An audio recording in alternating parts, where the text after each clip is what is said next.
Welcome to another episode of TaxSnax. where we are here with your favorite trio, Snap, Crackle, and Pop. That's what we've been calling ourselves as of the last 5 minutes. It's going to go far. I know, right? Obviously, I'm the only pop here in the group. I have two children myself. I'm Bob Jamison, CPA instructor for Western CPE, and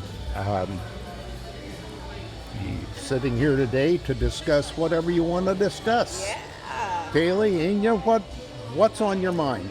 Let's toss it to Kaylee. All right, I really hate paying taxes. I'm sure you hear that all the time. And it really seems like the rich folks don't have to pay any. What am I doing wrong? Well, first of all, you're listening to the wrong people, because the rich people pay an awful lot. If they're not, well, then they're probably not really as rich as they appear to be, or would like you to believe they are. They bamboozled us again. Even, for instance, Warren Buffett, who pays tax at a relatively low rate, is paying an awful lot of taxes. I think I would love to, in my lifetime, to make what he pays in taxes in a year. Okay, so the rich people really do that. Does not stop the charlatans out there with some kind of hustle to try and get you to buy one of their products, which is the magic bullet or magic switch that only rich people know about, which means you don't have to pay any taxes. So what are some of the things they'll try to sell you? Well, I was going to say, please tell me. oh yeah, how about setting up a church? Churches don't pay any tax. And well, this is the United States of America. We set up a church to believe whatever we want to believe in.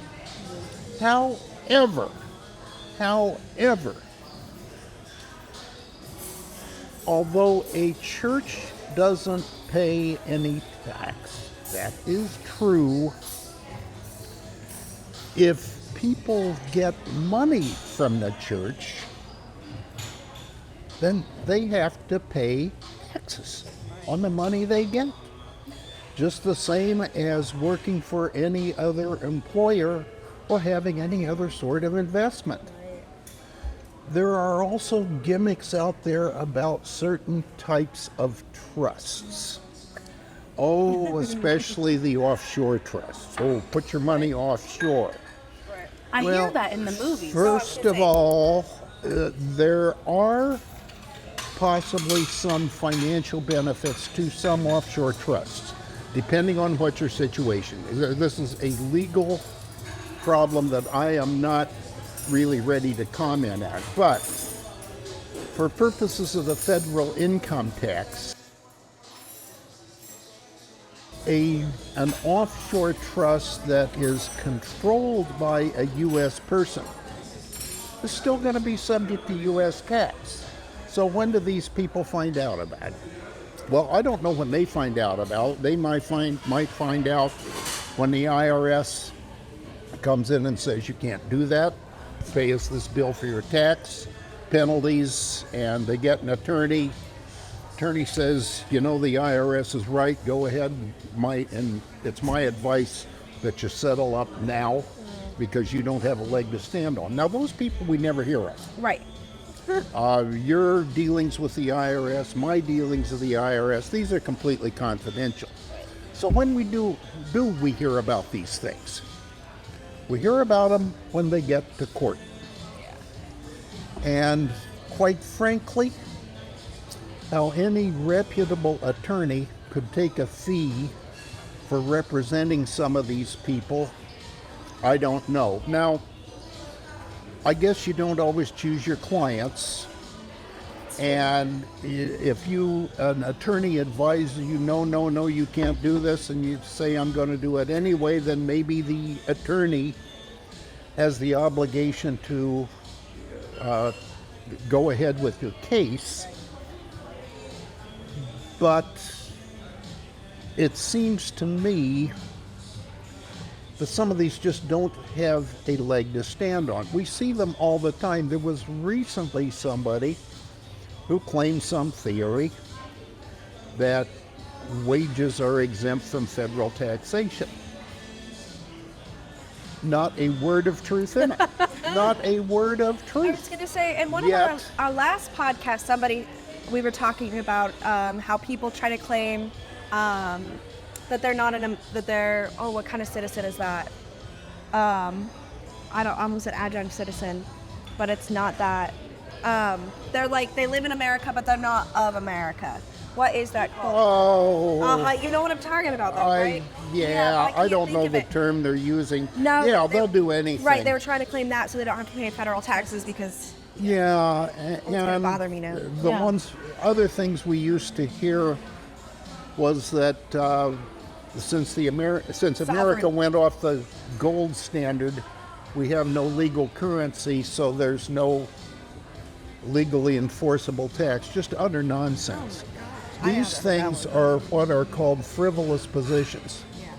And if you take a frivolous position on a tax return, then, of course, if you get caught, which usually they do, I mean, my goodness, IRS has a matching program with W-2s and 1099s, and if they don't see your reporting, they'll send you a bill. They'll essentially say your tax return should have said this, now tell me otherwise. Right. And, anybody who's done a lot has gotten some of these things. Yeah, I've omitted things from my tax returns inadvertently. Inadvertently. Oh, okay. You get a 1099 or something, you've got 20 of them this year, and you miss one of them, and the service catches it, and say, no, this can't possibly be right, and I look up, and sure enough, they are right. So what do you do? Yeah, okay, all right, you win, I owe you, I'll pay you, and you do it, you settle up. I mean, most people with any sort of complex business dealings at all have faced this. Right. And being wrong, getting caught with a mistake by the IRS doesn't mean they're going to put the cuffs on you and slap you in jail or anything. They give you reasonable terms to clear things up. Right. That makes me feel a lot better, honestly. Oh, Yeah. sure. I thought I was just going to head on to the slammer. Off we go. No, not at all. Now, we all see characters here and there who will just deny anything, blatantly lie about things. When they get caught, they can be in more trouble. Mm-hmm. And we've also seen things in other contexts now where they'll go blabbing about how this or that is wrong, but once they get to court, when they got no evidence, they keep their mouth shut. Right. So,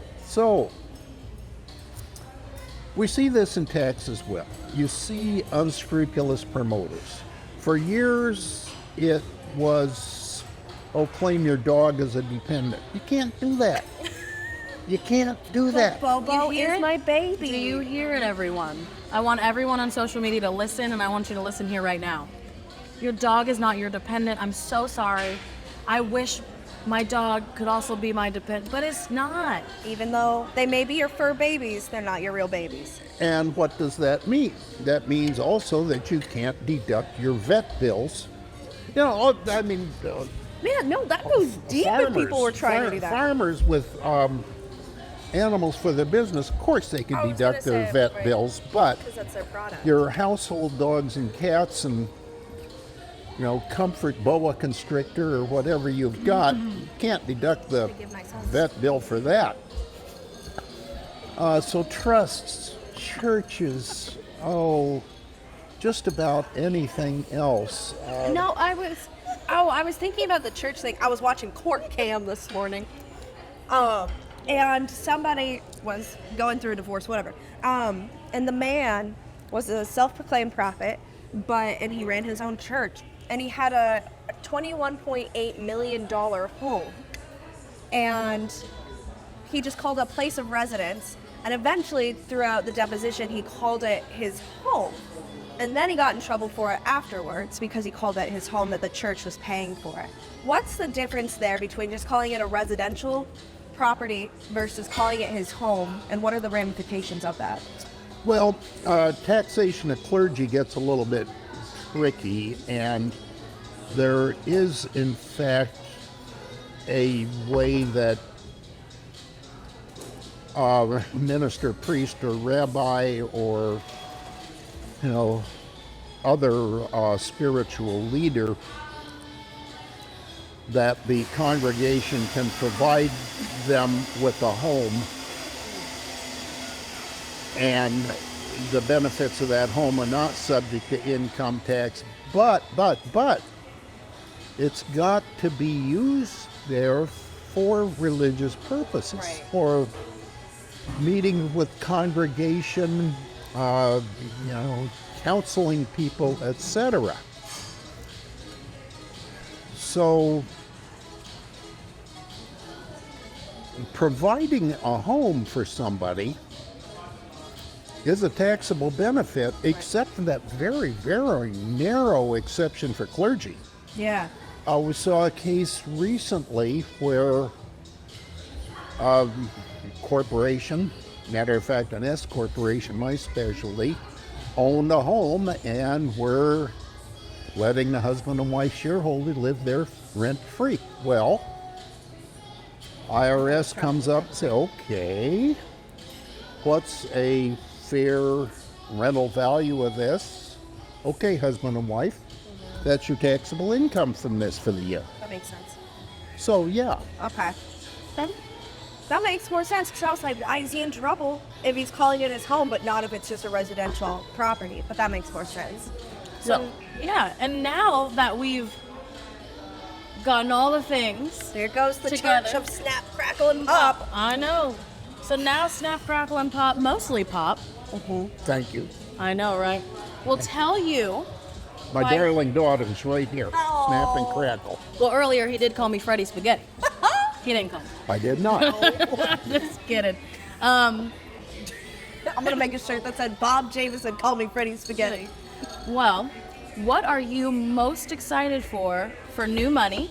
And tell the people why they need to be at your S-Corp session. Well, S-Corp's a highly popular form of business, but it's got a lot of problems.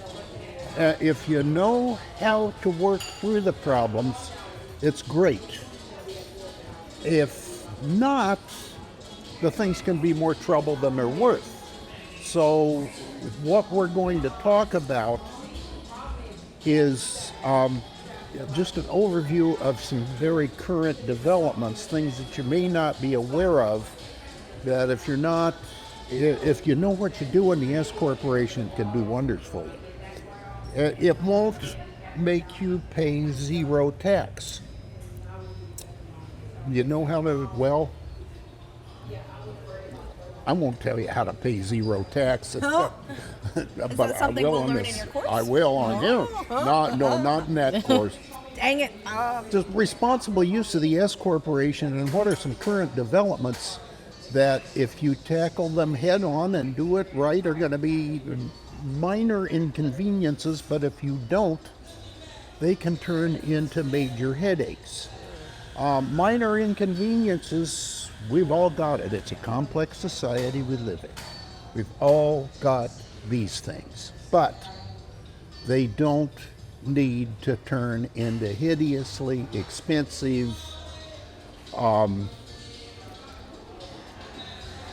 litigated messes for you.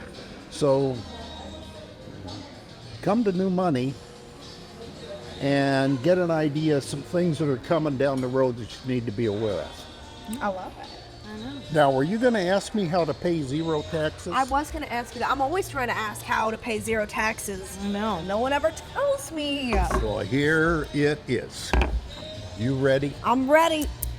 You're going to buy me lunch if I tell you how to pay gonna zero buy you lunch, taxes? yeah. Let's show lunch. We'll have you another lunch. We'll do another. All right. Well, here's the secret. A secret Now, sauce. quiet, so not everybody hears it. Don't make any money. I don't anyway. Just kidding. Now, you want to know who the people with the best tax breaks are? Not me. Unemployed people. Bankruptcy. Oh. People in bankruptcy. They declare got bankruptcy. gimmicks that everybody else would just love to have. Oh, But man. what do you have to do to get there? Really mess up. Yeah. I know, A right? lot. Well, thank you for being here with us today, Bob. Well, thank you for great. inviting me. And next time we see you, we'll have matching shirts. Snap, crackle, I pop. look forward to it. I look forward We'll to do it. We'll wear them at New Money, at the Flamingo, or the Speakeasy. Yeah. I look forward to that Look as for well. us. TaxSnax is brought to you by non-tax experts just like you. So join us next week where we'll have some more snacks, some more tax, and a lot of little bits of information for you. Ooh.